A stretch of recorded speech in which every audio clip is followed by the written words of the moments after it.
Alright, geometry, this is number 6 in our packet. We have to prove that triangle ILC is congruent to triangle IBM. Got my givens, got my diagram. Pause and write those down now if you haven't.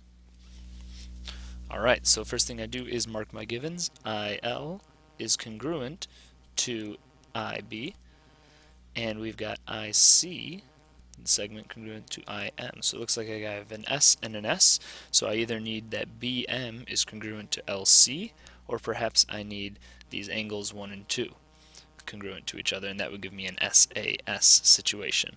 Now I can see that angle 1 and 2 are vertical angles, and I know those are congruent. However, I can't just say that without proving it first. So I'm going to add in a diagram step, because this is something I'm seeing from our diagram. And in this box, we can say that if two angles are vertical, then they are congruent. So if two angles are vertical, then they are congruent.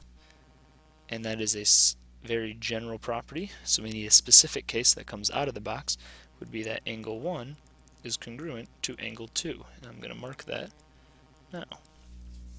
So I've got a side, I've got an angle between it, and another side. So that looks like an SAS situation.